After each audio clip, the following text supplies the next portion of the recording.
ছিল না ছিল না? কত মানুষ এই শিলাউর গ্রামে বসবাস করত, আজকে তারা কোথায়? অনেকে আছে ঘর বানাইছে, বিল্ডিং বানাইছে, কিন্তু লোকটা নাই। কথা ঠিক নেই? বাড়ি বানাইলো, ঘর বানাইলো, বাড়ির জায়গায় বাড়ি আছে, কিন্তু বাড়িওয়ালা লোকটা নাই। কথা ঠিক নেই? তাহলে আপনি আমি যে বাড়ি ঘর বানাইছি থাকতে পারবো না? কবরে যাওয়া লাগবো। বাড়িওয়ালা নাই রে বাড়ি, নাই রে দুনিয়াতে, বাড়িওয়ালা নাই রে বাড়ি, নাই রে দুনিয়াতে। কথা ঠিক কিনা? চোখের পলকে তুমি হতে পারো লাশ, চিরতরে বন্ধ হবে তোমারই নিঃশ্বাস। চোখের পলকে তুমি হতে পারো লাশ, চিরতরে বন্ধ হবে তোমারই নিঃশ্বাস। হবে এলান তোমারই নাম মসজিদের মাইকে, বাড়িওয়ালা নাই রে বাড়ি, নাই রে দুনিয়াতে, বাড়িওয়ালা নাই রে বাড়ি, নাই রে দুনিয়াতে, বাড়িওয়ালা নাই রে বাড়ি, নাই রে দুনিয়াতে, বাড়িওয়ালা নাই রে বাড়ি, নাই রে দুনিয়াতে। কথা ঠিক কিনা? এ ভাই, বাড়ির জায়গায় বাড়ি পড়ে আছে, ঘরের জায়গায় ঘর পড়ে আছে, কিন্তু বাড়িওয়ালা দুনিয়ার জমিনে নাই। আমার আল্লাহ কো দুনিয়ার মানুষ, যেই বাড়ি তুমি বলো আমার বাড়ি, আমার ঘর, আমার ধন সম্পদ, আসলে তোমার বলতে কোনো কিছু না। আমি নূরে আলম আশরাফি বলি আমার বাড়ি, আমার ঘর, আমার পাঞ্জাবি, আমার গুটি, আমার রুমাল, আসলে আমার বলতে কিচ্ছু নেই। দুইটা চক্ষু যেদিন বন্ধ হয়ে যাবে, এ যুবক ভাই, মুরব্বী বাবা, এ আমার পর্দার আলের মা, অন্তরের কান লাগাইয়া কথাগুলি শুনেন। চক্ষু যেদিন বন্ধ হয়ে যাবে, সেদিন বুঝবেন আপনজন আর কেউ নাই। অন্ধকার ঘোর কবরে গিয়া দেখবেন ওই ছেলে মেয়ে, ধন সম্পদ, আত্মীয় স্বজন, ভাই বেরাদর কেউ আপনার না। খালি হাতে কবরে শোয়া শোয়া আপনি কান্না করা লাগবে। তাইলে দুনিয়া থাকা জায়গা না, থাকতে পারবো না। আল্লাহ কো দুনিয়াতে যা আছে সব কিছুই তো শেষ হয়ে যাবে, কিছুই থাকবে না। কথা ঠিক না বেটি? কুল্লু মান আলাইহা ফান ওয়া ইয়াবকা ওয়াজহু রাব্বিকা যুল জালালি ওয়াল ইকরাম। এই পৃথিবীতে যা কিছু আছে সব শেষ হয়ে যাবে, কিছুই থাকবে না। থাকবেন কে? আরো জোরে কোন কে থাকবে? আর এই সমস্ত দুনিয়াটাকে আল্লাহ পাক হাসরের মাঠ বানাইবে। সুবহানাল্লাহ কোন না? হাসরের মাঠটা কোথায় হবে, কেমন হবে?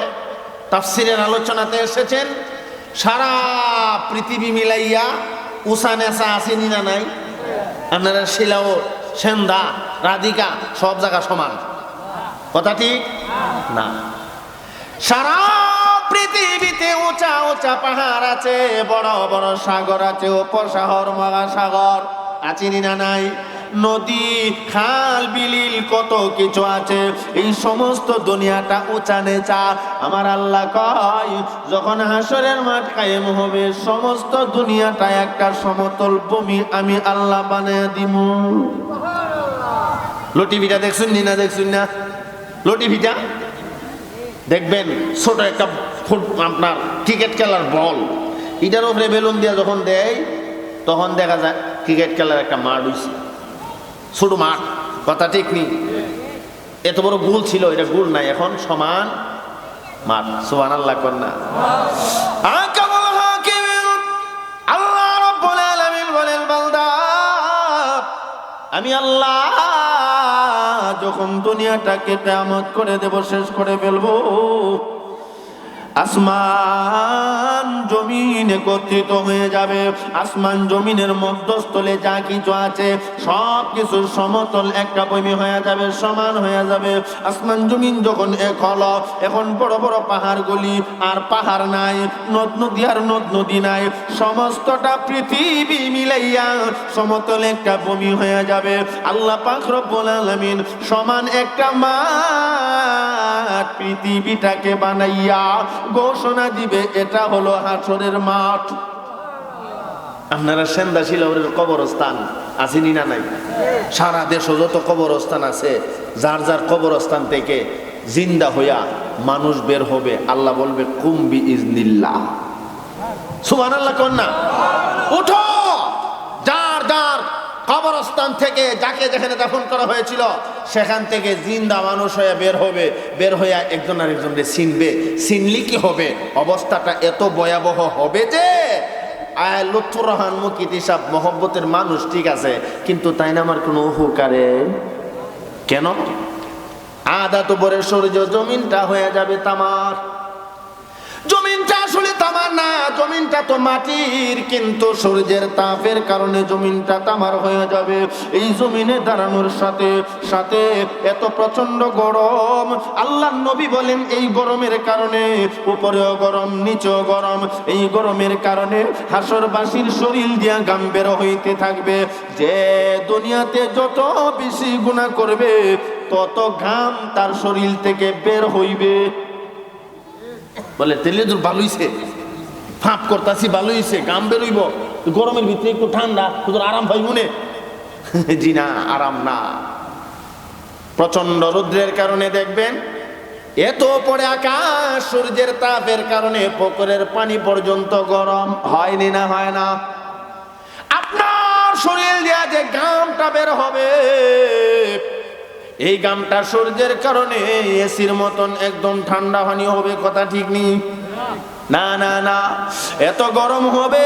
গরমের কারণে এত সহ্যকর গরম, আল্লাহর বান্দা হাসরের মাঠে দাঁড়ায়া বলবে আল্লাহ, এক তো ঘামের পানি দুর্গন্ধময়, আবার এই পানিটা এত গরম।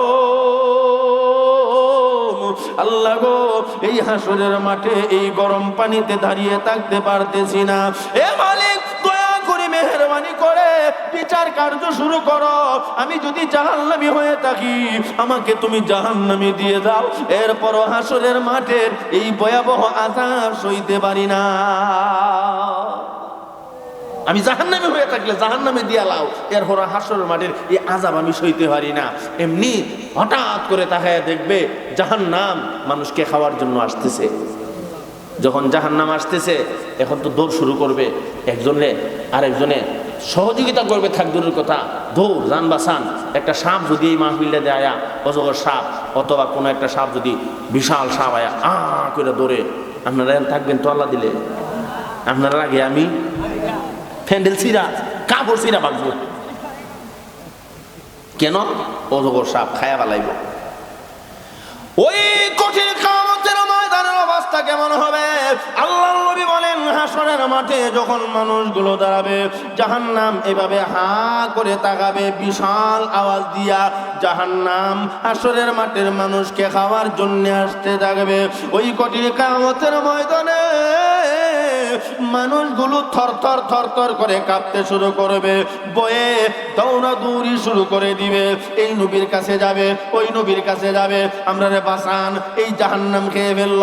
এমনি সবাই পরামর্শ দিবে, যেই নবীর খাতিরে আল্লাহ তামাম জাহান বানাইলো, এই নবীর দরবারে যাও। এমনি সমস্ত হাসরবাসী আমাদের নবীজির দরবারে যাবে।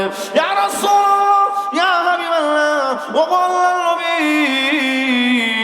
ওই যে জাহান্নাম আমাদেরকে গিলে ফেলবে, খেয়ে ফেলবে, আপনি জাহান্নামকে থামানোর জন্য আল্লাহকে বলুন। এমনি রাহমাতুল লিল আলামিন নবী মুহাম্মদুর রাসূলুল্লাহ সাল্লাল্লাহু আলাইহি ওয়াসাল্লাম আল্লাহর দরবারে মাকামে মাহমুদে দোয়া করবে, আল্লাহ এই জাহান্নামকে তুমি থামায়া দেও। এমনি আল্লাহ পাক রব্বুল আলামিন নবীজির মোনাজাত কবুল করে নিয়া জিবরাইল আমিনকে বলবে, জিবরাইল, আমি আল্লাহ একটু পানি জমা করে রাখছি, এই পানিটা আমার বন্ধুর হাতে দেও, বন্ধু যেন জাহান্নামে সিডা দেয়। নবীজি সিডা দিবে, জাহান্নাম কেট কেট কেট কেট করে পিছনে দেবে, চলে যাবে। সুবহানাল্লাহ। অথচ হাদিস শরীফে আসছে 70,000, কেউ বলেন অসংখ্য ফেরেশতারা জাহান্নামের জিনজিল দিয়া জাহান্নামকে বাঁধবে, শক্তিশালী জিনজিল বাইদা দূরে রাখবে যেন না যাইতে পারে।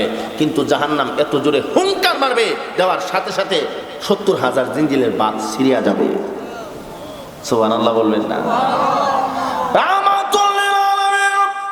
নবী মুহাম্মদুর রাসূলুল্লাহ সাল্লাল্লাহু আলাইহি ওয়াসাল্লাম বলবে, জিবরাইল এই অল্প একটু পানি দিলা, যেই পানি জাহান্নামকে নিবাইয়া দিল, জাহান্নাম পিছনের দিকে চলে গেল। অথচ জাহান্নামের হাজার হাজার কোটি কোটি ফেরেশতারা জাহান্নামকে বেঁধে ধরে রাখতে পারে না। জিবরাইল রে, এটা কেমন কুদরতি পানি দিলা? এটা কি হাউজে কাউসারের পানি নি? এটা কি জমজম কুয়ার পানি নি? জোরে কন্যা সুবহানাল্লাহ। জিবরাইল আলাইহিস সালাতু ওয়াস সালাম বলবেন, ইয়া রাসূলুল্লাহ, ইয়া হাবিবাল্লাহ, ও আল্লাহর নবী, এটা জমজম কুয়ার পানি না, হাউজে কাউসারের পানি না, দুনিয়ার কোন নদ নদীর পানি না, এটা হলো আপনার গুনাহগার উম্মতের চোখের পানি। যেই গুনাহগার উম্মত জিন্দেগীর সমস্ত গুনাহ লইয়া আল্লাহর দরবারে চোখের পানি ছেড়ে ছেড়ে কান্না করেছে, আল্লাহ পাক রব্বুল আলামিন বান্দা বান্দির চোখের পানি জমা করে রেখে দিয়েছে। এই চোখের পানি জাহান্নামের আগুনকে থামাইয়া দিয়েছে। এলে চোখের পানির দাম আছে না নাই? আজকের প্রধান অতিথি হুজুর কিছুক্ষণের ভিতরে আসবে, আমাদেরকে আল্লাহর দরবারে তওবা পড়াবেন আমাদেরকে নিয়ে। সবাই চেষ্টা করবেন চোখ দিয়ে যেন পানি ছাড়তে পারেন, কারণ আপনার একটা ফোঁটা চোখের পানি হাসরের ময়দানে নাজাতের ওসিলা হয়ে যাবে। সুবহানাল্লাহ। মানুষ কেন একটা পাথর কান্দে, পাথরকে আল্লাহ পাক কান্নার বিনিময়ে জাহান্নামের আগুন হারাম করে দিছে। আর জোরে কন্যা সুবহানাল্লাহ। আল্লাহর পয়গম্বর মুসা নবী রাস্তা দিয়া যায়, হঠাৎ করে শুনতে পায় জঙ্গলের ভিতরে কে জানি কান্দে। গেলেন, গিয়ে দেখে মানুষ না, মানুষের মতো একটা পাথর কান্না করে। পয়গম্বর মুসা নবী বলে, পাথর এমন ভাবে তুমি কেন কান্না শুরু করে দিলা? পাথর কয়, ওগো আল্লাহর নবী মুসা আলাইহিস সালাতু ওয়াস সালাম, আপনি তো জানেন আল্লাহ জাহান্নাম বানাইছে, জাহান্নামের জন্য খাবারও বানাইছে। জাহান্নামের খাবার হলো মানুষ আর পাথর। আমি পাথরকে যদি জাহান্নামের আগুনে দেই, আমি পাথর জাহান্নামের আগুন সহ্য করতে পারবো না, এই জন্য কান্দি। আপনি তো তোর পাহাড়ে যাবেন আল্লাহর সাথে কথা বলার জন্য, আমার আল্লাহকে বলবেন, আমার আল্লাহ আমি পাথরের জন্য জাহান্নামের আগুন হারাম করবে কিনা? সুবহানাল্লাহ কইতেন না?